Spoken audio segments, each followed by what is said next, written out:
Hello and welcome to the next year's webinar of the 24th of October. This time again, we are collaborating with eShape, another Horizon 2020 project that are developing 27 pilots of solving different societal challenges using Earth observations. Today, we are going to talk about the OpenSearch API. Sorry, but before we do that, let's do a weather report. Sorry, that was a little bit a rough start. So normally, we start with the weather report here in the next year's webinar series because we want people to come on, have time to come on. Before we do the weather report, I have to remember to introduce myself. My name is Bente Lilja. I'm going to be your host. I represent the Next Geos project. We are building the European Data Hub and platform. And I'm also involved in developing one of the pilots. So I am having several roles in Next Geos. So I'm very excited about this webinar, actually. So first, let's do a weather report. Kaushik, where are you and what is the weather like? Hi, hello. I'm actually joining from Portugal, Lisbon. Well, the weather looks quite promising. It's a bit warmer, but it was a bit colder a couple of days back. But I think the sunny days are back here. Yeah, Lisbon is very sunny, Yes. very often, we learned. So Kaushik Panda is working for Deimos, the coordinator of NextGeos.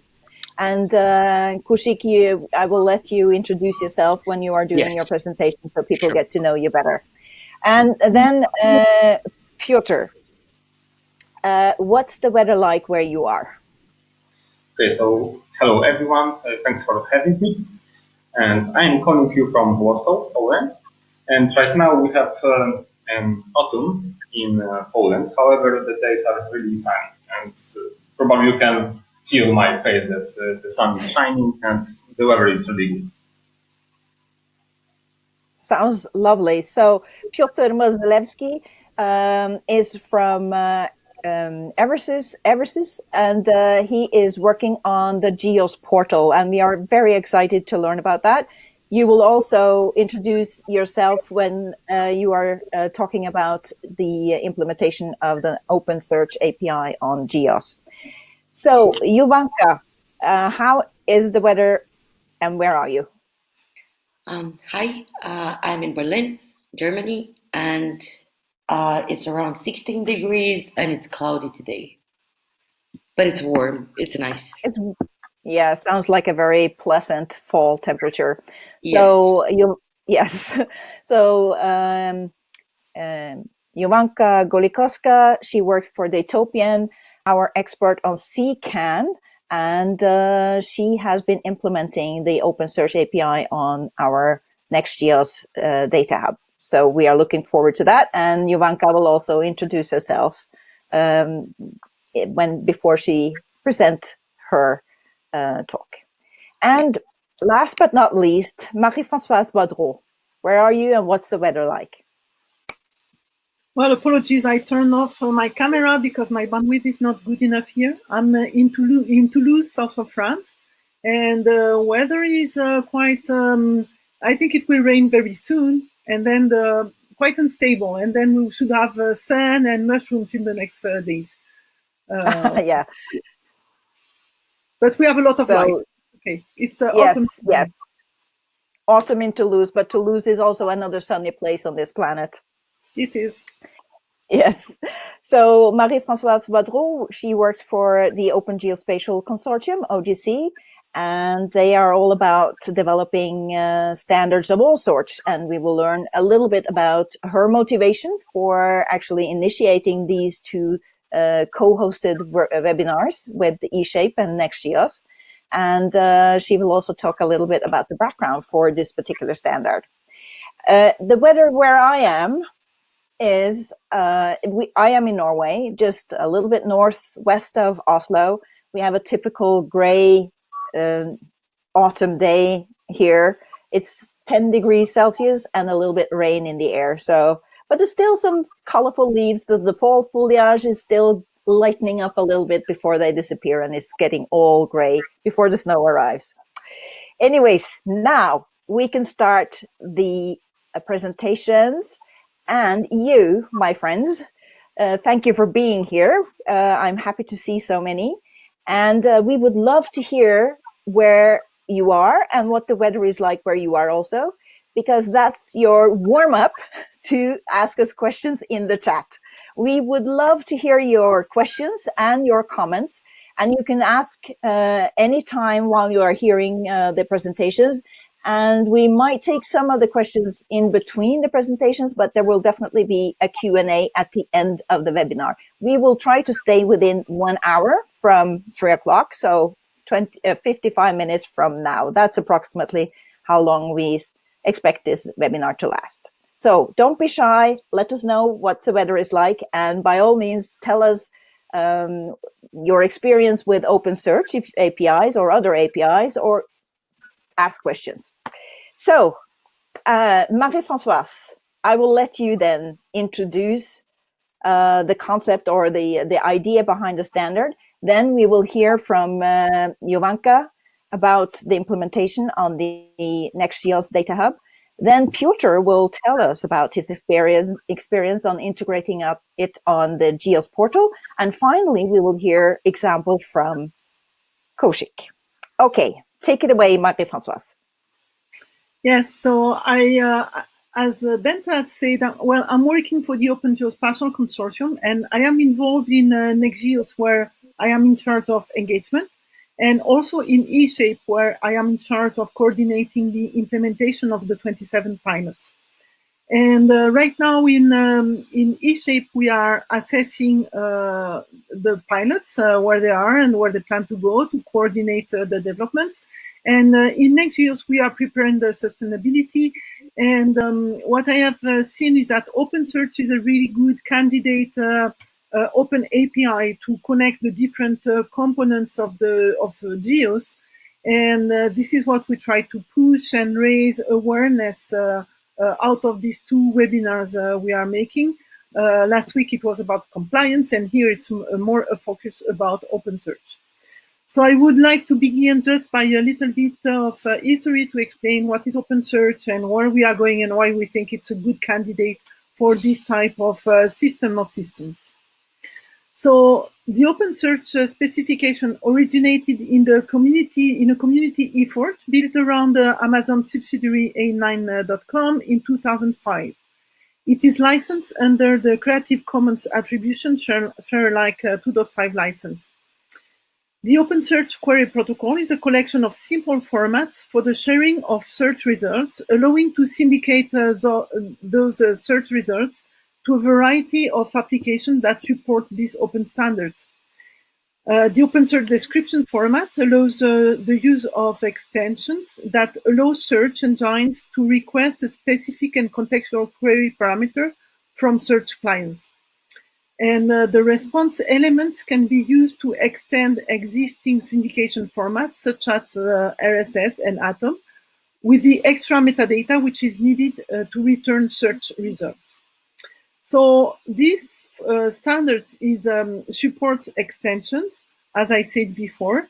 And in 2014, OGC has published the OpenSearch Geo and Time extension standards to the OpenSearch Query Protocol to provide a very simple way to make spatial and temporal queries to a repository of geospatial content that contains geographic and temporal properties, and to allow simple syndication of repositories.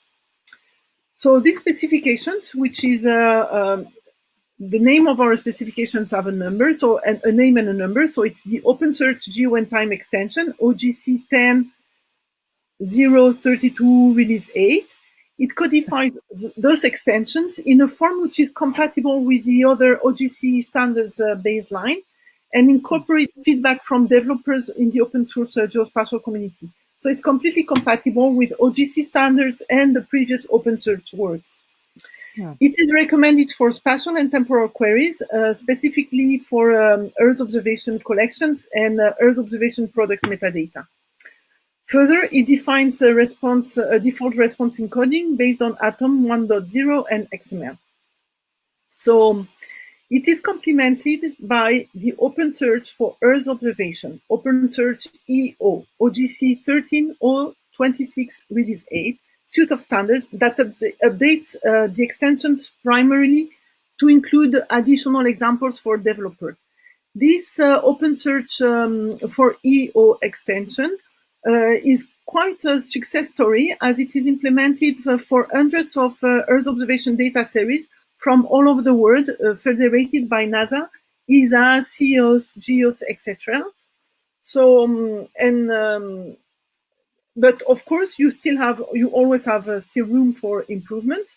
So recently, further, 2 new encodings for OpenSearch EO conceptual model have been developed as a new standard. One for encoding metadata using GeoJSON or JSON and Lee, and one for encoding the responses to OpenSearch EO queries in GeoJSON and GeoSLD. So works are still going on, but these standards are already very implemented and very used. And the goal of this webinar is to show that it is successful and usable by projects right now, not only by data providers, but also as an open API to build a system of systems. And just a last word, because now when I will talk about standards, I will try to explain how they relate to the data management principles. So this standard, because this is, I think, a webinar we will have to do later, this standard contributes to findability, access, and interoperability in the FAIR reference for data management. And for the geodata management principles, it relates to discovery, accessibility, and usability. Yes.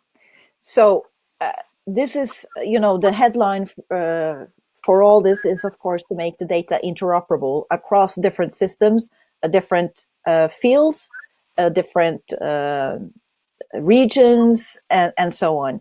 And as you say, Marie-Francoise, it becomes quite clear that standards are a very, very useful set of tools that can be used to make data more interoperable, the systems more interoperable. And like Marie-Francoise said, we are talking about having another webinar where we look at the data management systems and yet another means of making data interoperable. So with that, if you have questions to this, I will check if I have some questions already. And I think we will take this. I think we will take these comments afterwards. I see some great weather reports. We love the weather reports. Everybody loves to talk about weather, at least where I'm from. So, Jovanka, now forget about the weather. We dive deep into the OpenSearch API that you have been implemented on the Next.js Data Hub. Let me share my screen. Yeah.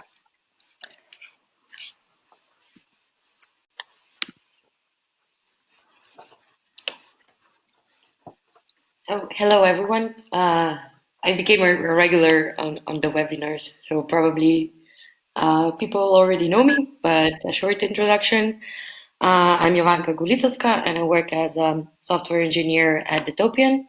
I'm responsible and I'm part of the team that is working on the Next.js Data Hub. And together with the partners, we are building also data mining techniques for faster and easier discovery of the data that we're providing.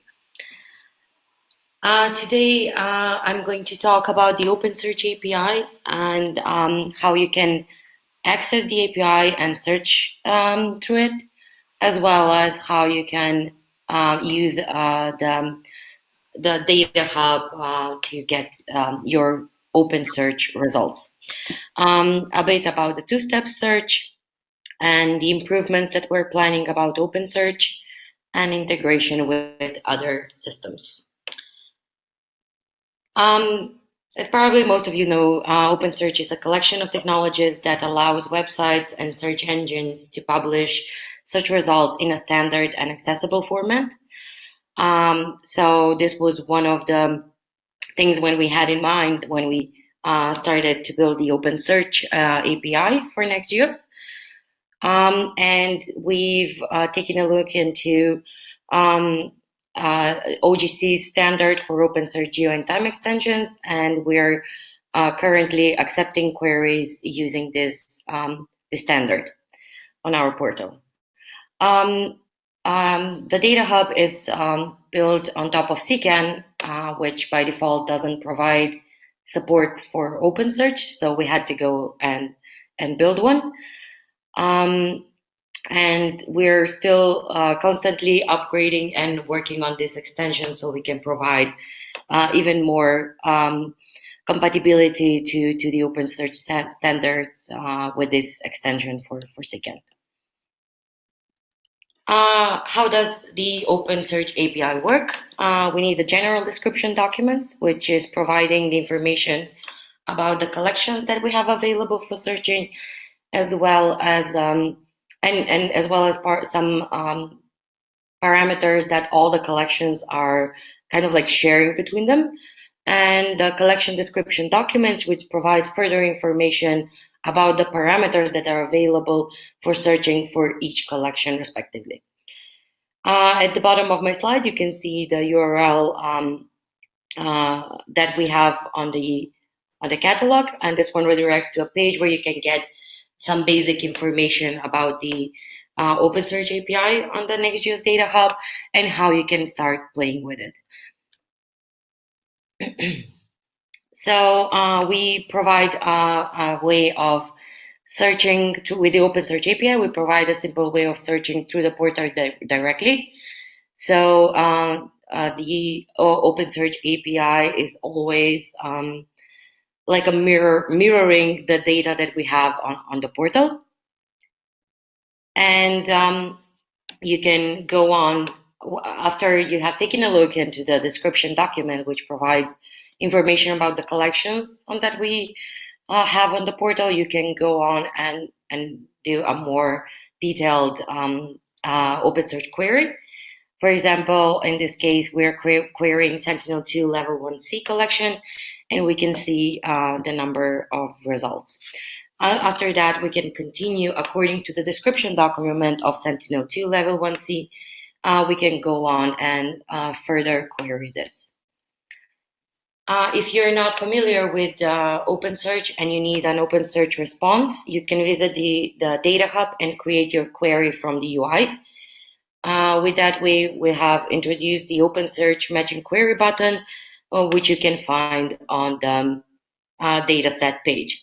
So everything we do here on the Data Hub, we can then reproduce an OpenSearch query. For example, here we are selecting the open land use map collections. We can see that the number of data sets is already decreased. And then we can click on the OpenSearch Matching Query button, which will redirect us to an OpenSearch API response, which will give us the exact same results that we have here. So we're not only supporting this regular search, we've also worked on providing a two-step search and access the OpenSearch results by filtering first by a collection, and then you can go on and search within that collection and apply additional parameters. So you can easily find the data sets that you need. This is also available through the OpenSearch Matching Query button on the Data Hub. So basically, the filters that you have on the Data Hub change accordingly to the collections that you've already selected. We can see that in action now. We are selecting Sentinel-1 Level 1C collection. And then we can also filter by a location using the map on the top of the page. by selecting an area there. And by clicking on the OpenSearch matching query button, we are redirected to OpenSearch to the OpenSearch results, and we are getting the same number. If you can notice it here, and here is a bit, yeah. So everything that you do on the Data Hub, every single query, you can do an OpenSearch matching query, which is clicking at the button. So since we're constantly adding more data connectors to our portal, we are also collecting new collections, and in time they will become available through the OpenSearch API. As soon as we're adding a new data connector to our portal, we are also adding the OpenSearch support for it. So the data sets that we're collecting are available through the OpenSearch API at the same moment. This allows us to provide a variety of data for the users and accommodate their needs. And also we are working on adding additional parameters to the existing collections in the Data Hub, so we can provide a better filtering of the data, so the users can easily find the data that they're looking for. And the most interesting part for me was integration with other systems. So a correct implementation of OpenSearch and following the standards and compliance tests allows us to easily integrate with other systems. This also allows us to pull information from other systems and just have the support for it. But the GEOS portal and how our colleagues have integrated this is really interesting for me, and Piotr will talk about it on this webinar as well. Thank you. Thank you so much, Jovanka. It seems to be, to me, a very powerful tool indeed, to be able to find exactly the data set that you are looking for. Yes. I see that Christophe, thank you so much. Just a comment in between here. I see Christophe is sharing a lot of information about the OpenSearch API, different implementation. I just glanced at it. I will look closely to it, and maybe we can open up for a discussion at the end of the webinar, Christophe. If you have a webcam and a Chrome, we might even invite you into the room so you can explain a little bit more the information you kindly give us in the chat. So thank you so much for that. Check out if you have a webcam, a Chrome, and a headset like this, because then I can invite you into the room. Okay. Meanwhile, thank you so much again, Jovanka. And now let's hear from Piotr how he integrated this on the GEOS data portal. Sure thing. Let me open my presentation. Okay, here it is. Let me know if you can see my screen. We see your screen. Okay, this is great. So at the very beginning, let me introduce myself. My name is Piotr Modelewski. I work as a web developer at Eversys, and I participate in the GEOS project, and me and my company. And I think we developed this portal for 3 or 4 years, so it's a lot of time. And recently, we were asked to integrate Next.js into our portal. And I want to share my experience with it. So, at the sake of this presentation, I would like to point some important aspects of GEOS. So we can think of GEOS as a graphical user interface for several data sources. And most resources serve OpenSearch responses in DAP format. And DAP stands for Discovery and Access Broker.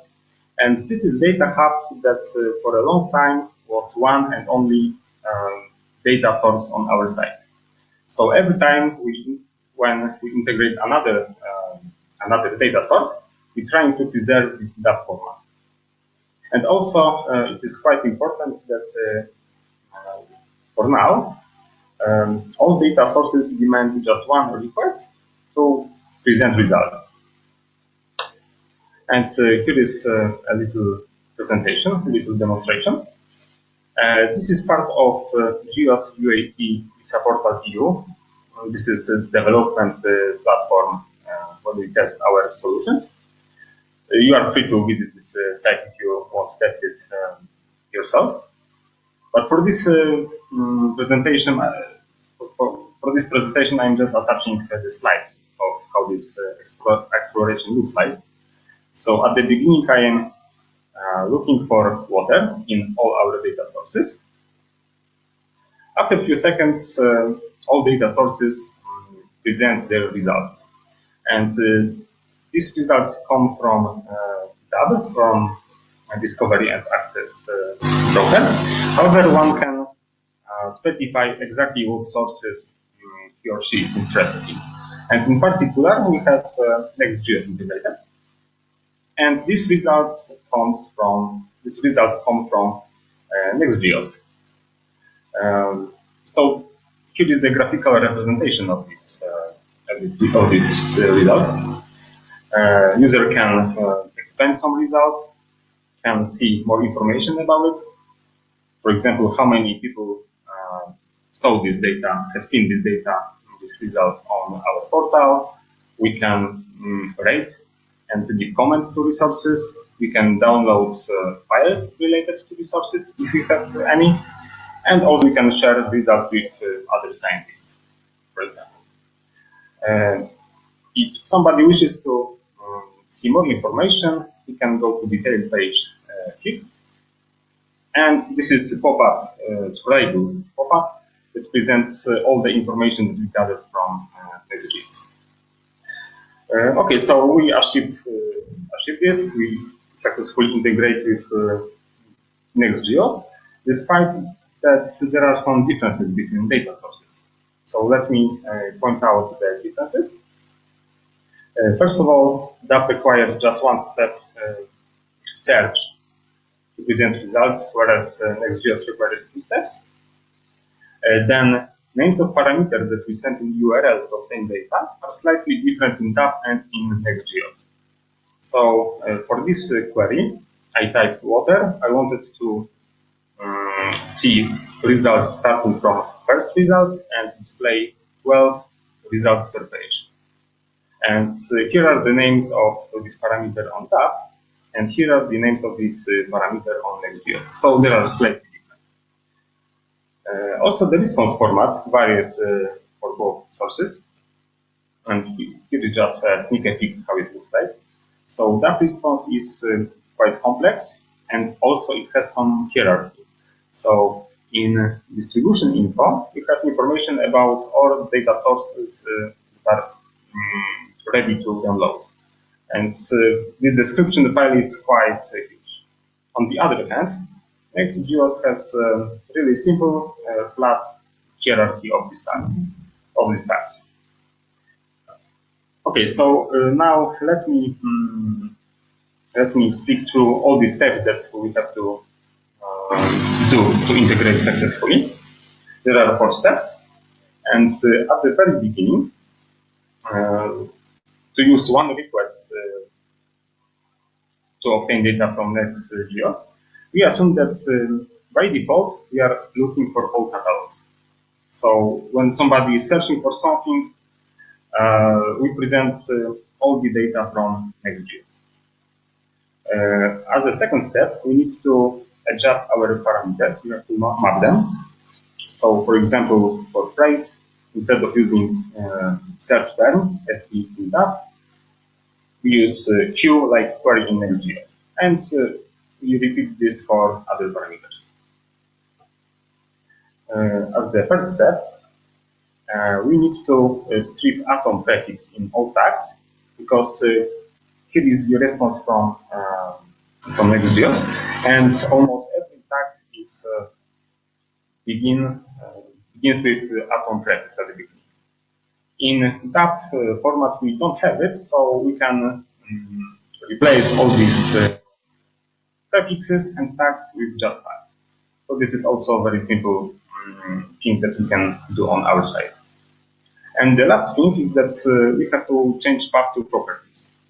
And for example, as I showed you this files to download, when we want to get the data from DAP about these files, we have to traverse through this very complicated structure. And our code to take it looks like this, so it's quite complicated. But in Next.js, this is very simple because we need just to take link with attribute enclosure, and we have link to file to download. So this is very easy. Okay, so this is what we have so far, but we can do more. We can extend some functionalities. And the first thing is that we can take advantage of two-step search. So we can allow user to search catalog first, and then search for some data in this specific catalog. And the second step, we want to implement filters, because some collections, for example, Sentinel, have additional facet filters, like polarization of coursework. Okay, so as a summary, I would like to share my experience with Next.js API. I think that integration was very simple because the source is well documented and self-explanatory. The response format is very easy to navigate through, and we don't even need external help from Next.js. Also, I think this task was very satisfying because just 2 or 3 days of work, and we have completely new data source. So this is really amazing. And I also appreciate that Next.js team is open for feedback and willing to do some adjustments. So it was really a pleasure to work with. It is really a pleasure to work with the Next.js team. Okay, so this is all from my side. Thank you so much, Piotr. This is music to our ears. So absolutely fantastic. And you should stay on here if you are attending this webinar now, because I have a great announcement to share with you along the lines with Piotr here at the end. I will not tell you yet. But Piotr, that was excellent. I'm so happy to hear that this was, effortless, basically, and that you can. So the GEOS portal can actually get access by using this tool. The GEOS portal can, be a portal also for a number of data sets around the world, basically. So already all the data sets that we have on Next.js Data Hub is now available through the GEOS portal. That's already a big win, and a good help for scientists and others who are looking for the Earth observation data. So excellent. Now we will have another type of experience that we would like to hear about. Kaushik, are you there with us? Yes, I am. I'm going to share my screen. And Yes. while I do that, let me introduce myself. So, hello, everyone. So, my name is Kaushik. I hope you are able to see my screen. It's coming, I think. Mm-hmm. Still dark. No, you need to try again. Yeah. Okay. So this, let's see now. Do you see now? So this is, yes, here we go. All right. It's not on the front page, I think, or is it the first slide you have? Yeah, maybe. Yeah. Do you see as H2020 Chorus background? Yes, we do. Okay, great.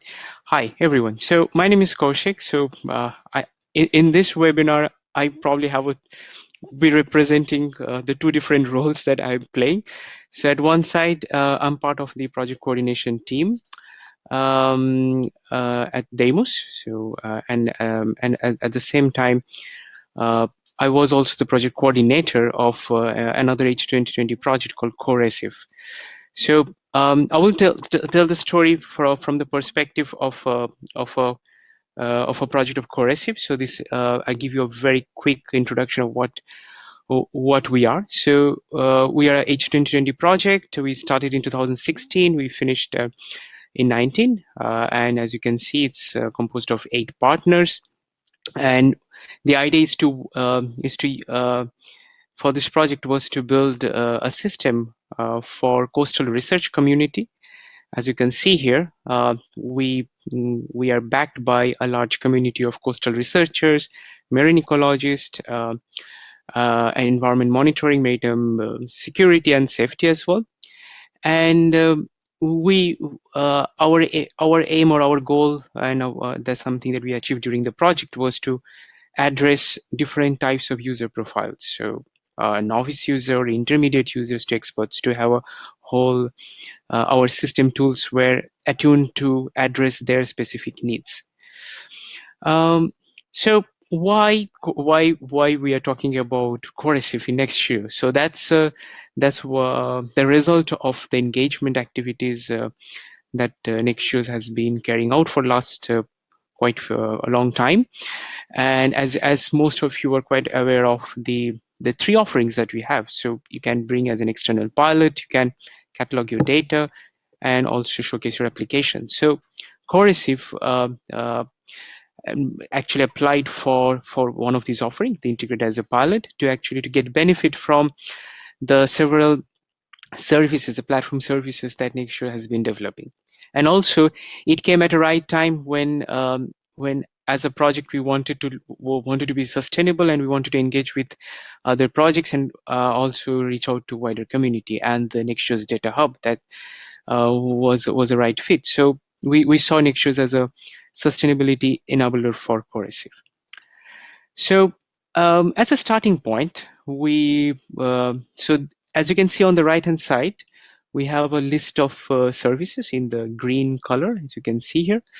So we started thinking, why don't we start moving each service one at a time to Nextuse using the offerings, for example, cloud integration, data access, all sorts of things.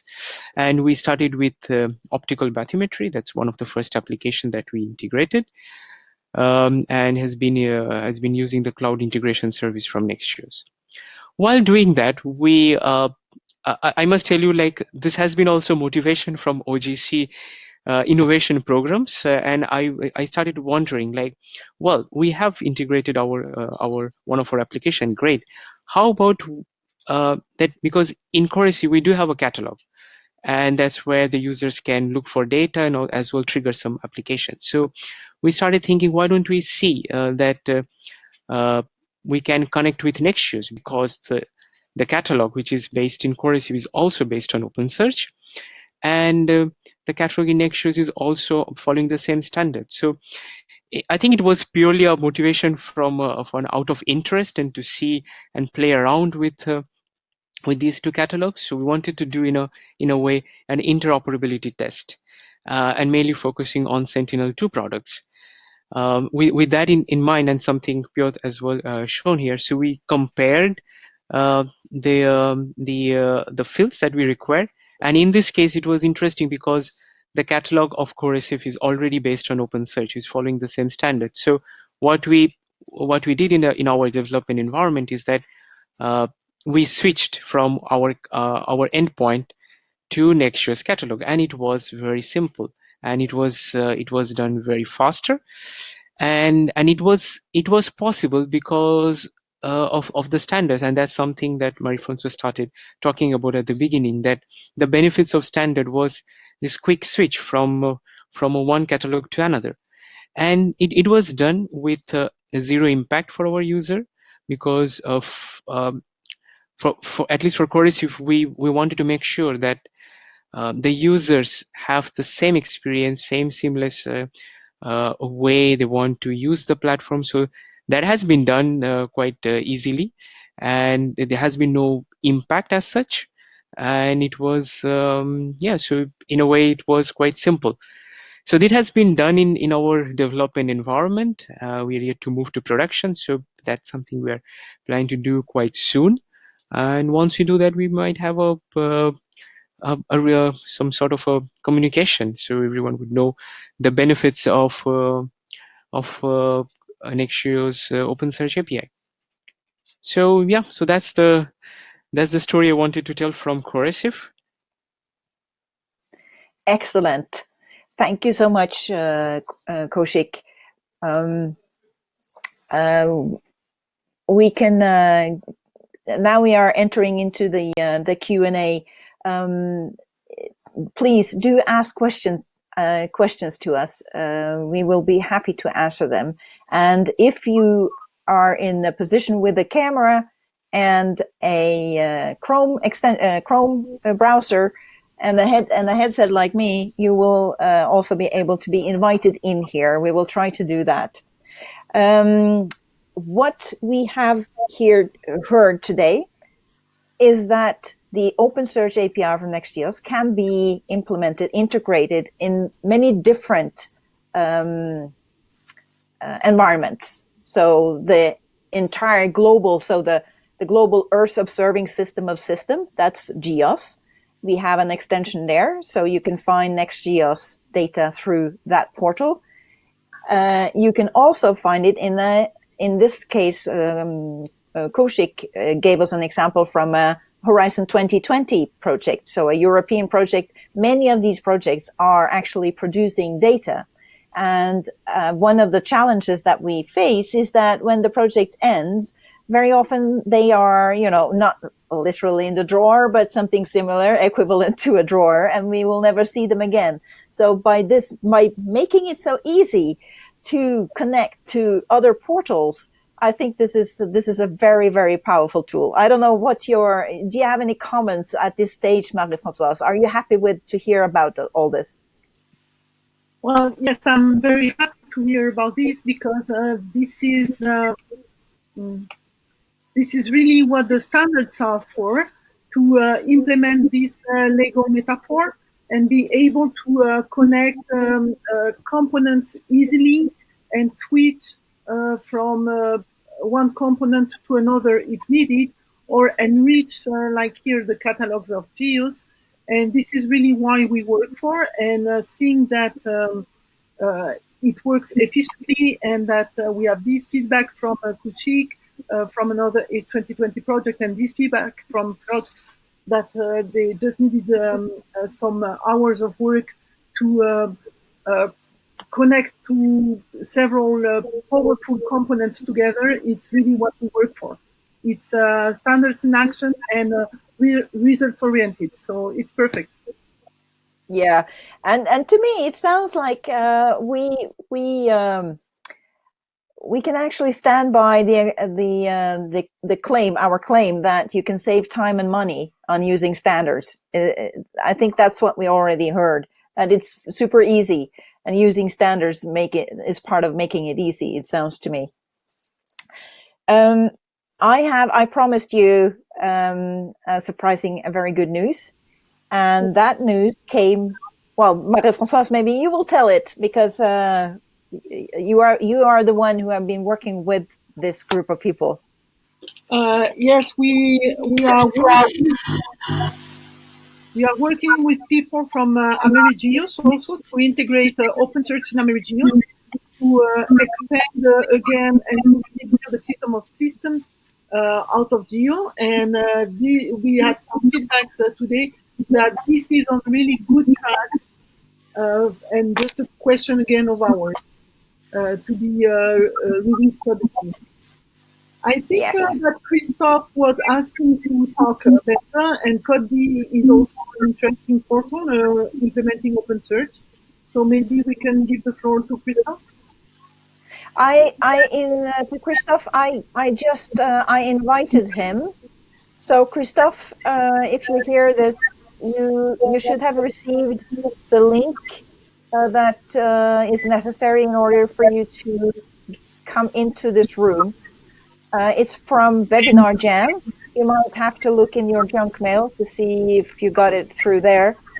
But we know Marie-Francoise that he's using Firefox, so that's could be a limitation. So, but we heard that there are several other implementations of the or integration of the OpenSearch API on its way. What I think is interesting to point out is that we see that these systems can now talk through a general. I heard some. Is that perhaps you? Yeah, Christoph is coming into the room. Welcome, Christoph. Let's see if he succeeds in getting in. It could be difficult. We saw him come in, but you have to turn on the blue buttons, Christoph, to get on the microphone and the camera. Well, I will continue to make my point, an observation here, that we have the possibility to use this Next.geo's OpenSearch API to connect the data hub that we have with, or making that accessible through the GEOS portal, which is a central portal for all the Earth observations globally. But, system of systems, it's also that between the systems, for instance, we can connect the regional implementations of GEOS or GEO, and we can also link to individual projects. So there is a limitless way of linking all the systems together and crisscrossing in every direction you want, which makes it a super forceful, a powerful tool to find data. And I think, Kaushik, you made a point when we were talking prior to the webinar. Do you remember what your observation was? That it was a redundancy issue that we also solve by doing this, by implementing this. Yes, so I think this also, I also discussed with Marie-Francoise about that it gives, I think this system allows, in a way, an operational business continuity, if you are using the term correctly.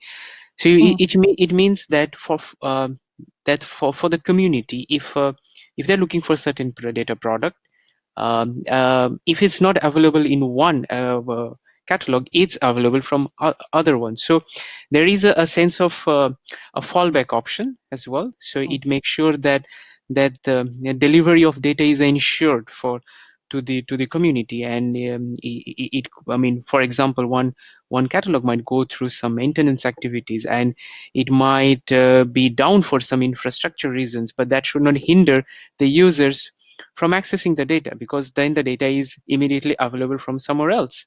I think that in that sense, the system of systems, and it's a great way forward, and it will, I think, promote on a larger scale. I think it promotes the adoption of Earth observation as well, and also making the life of application developers much easier. Absolutely. I think this is, I don't even think we are able to see all the benefits from making this actually happen. With the Copernicus, the European Copernicus program is the biggest provider of Earth observation data in the world. And the Copernicus data is actually accessible through several of the member countries. You have they are mirrored several places, which is also beneficial for for the users, in the sense that it's not only the catalogs. So if one of the catalogs are down, or several of the catalogs are down, there's another catalog where not only can you find the data, but you can also access it, because there will be several mirrors of the data from Copernicus. So there's and this is really crucial for, as you said, Kaushik, for the business. For if you want to deliver a service 24/7, you really need to have this redundancy system up and running. I see that Christophe, you sent me an email. I would really like to hear, since you are planning to do something with you have implemented, right? Let me see what I can do. I got your email there. You got. Well, while you are trying to Yep. put Christophe on air, I would like to inform that OGC is working. We have a domain working group working on platforms interoperability. We are also working on data cubes interoperability and federation of data cubes. And this is going in the direction that Kaushik was mentioning before, to secure SLA and accessibility of the data anytime.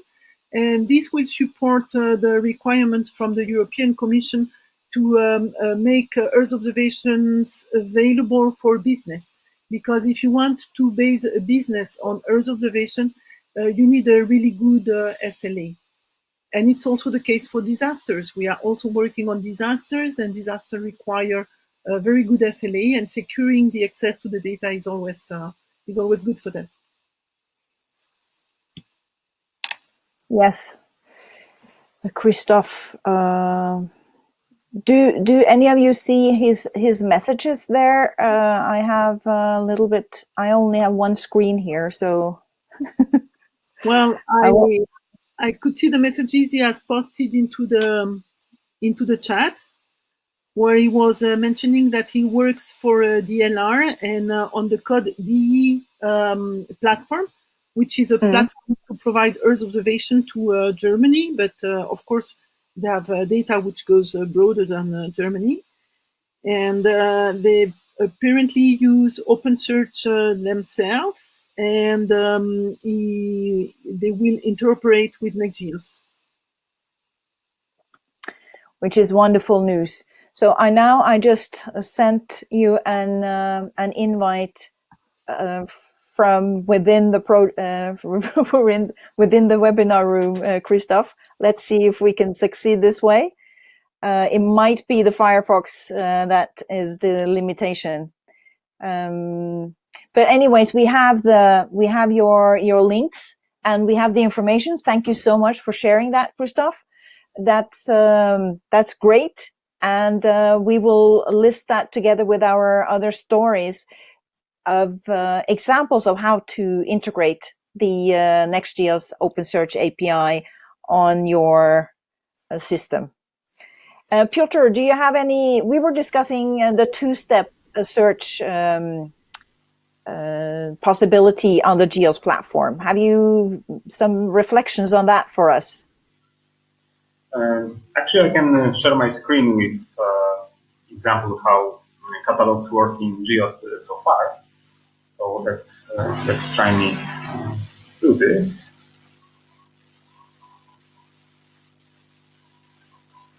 Okay, I'm sharing my screen right now. Yeah. Okay, so because from this discovery and access broker, we have separation into catalogs, and it is hidden in advanced search. So when the portal is loaded, we take all possible catalogs from this data. So we thought that we may do something similar for Next.js, because so far that was the only resource with such catalogs. And maybe we can expand this model to other data sources. So I think this is one way of approaching it.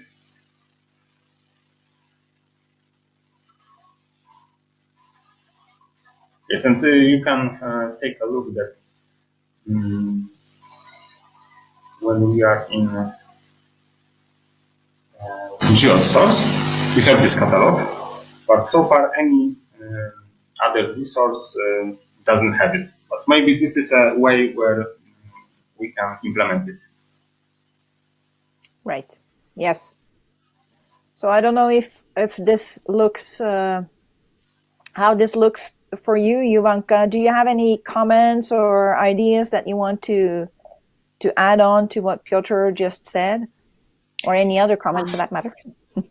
It's this is great, and yeah, we were discussing together, and we're going to work on improving and adding more filters, then so we can do a more advanced search through the GIS portal as well. That's absolutely fantastic. Yeah. Yes, and this is the first thing that we can improve. And the other thing is that usually every source has a filter by tab. And I think we can implement filters for Next.js as well. So right now we cannot see anything here, but if we proceed to GeoStat, for example, we have some faceted filters and we can narrow down the results. So I think also something similar is possible for Next.js. Yes. Yes, we will. We are creating a super powerful tool here. And thank you, Piotr. Looks very, very promising. Anybody else want to comment on Piotr's ideas there? Koushik, Marie-Francoise? No. Well, no further comments. It's No. I think it's a great collaboration. That much I can tell you. Now I'm talking from the perspective of Next.js. It's a great collaboration, and we look forward to work very closely. And I think as well with Christoph, we should also reach out to him and also share some ideas. And I mean, I think our aim is to further how we can improve the experience and of application developers. I think with that goal, I think we are in a very good direction.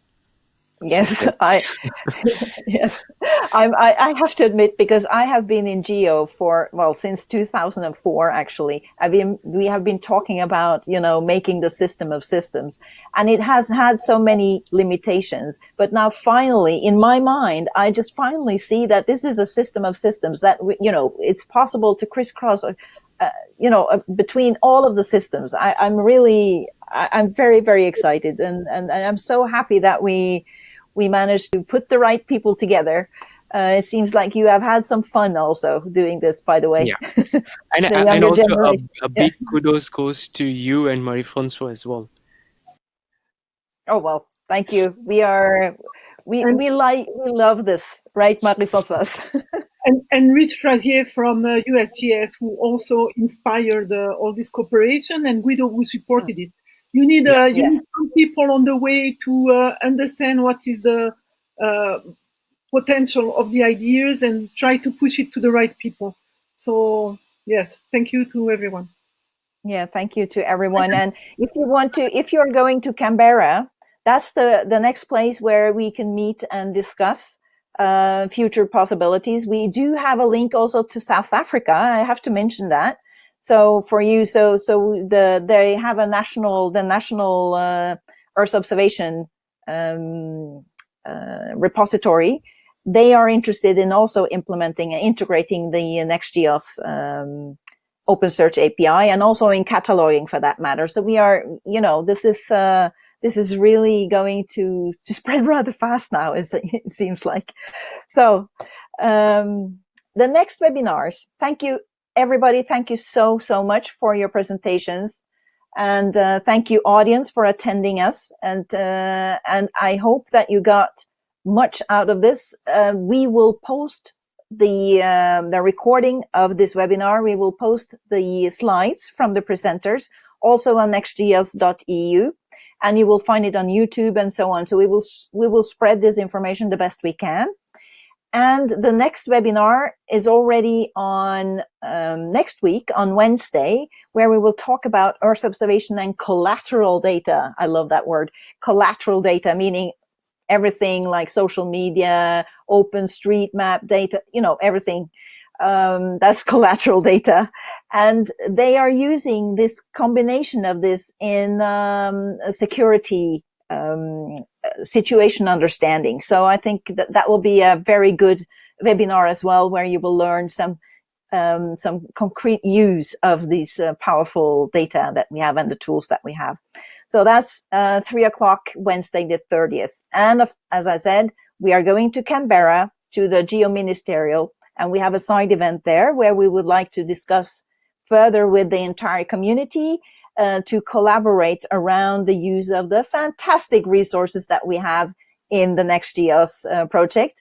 And I will also plug here eShape, because eShape is making use of all the tools and data as well. And they have 27 pilots in different areas. Some of them are agriculture, energy. Marie-Francoise, you know much more about this than me. You are working on this regularly. Which topics are you covering in eShape? Do you remember on the top of your head? Agriculture, disasters, health, water resources management, climate services, and energy, of course. And I'm missing one, which is biodiversity. And yes, and all these pilots are using at the moment more than 30 platforms. So this is why standards are very important, because if we want to be able to get benefits from all the European resources, we need to work with standards. Totally agree. Thank you again, and looking forward to see you the next time. I'm Bente Lilja from NextGeos, and representing also eShape in today's webinar. Bye-bye. Thank you. Goodbye. Bye.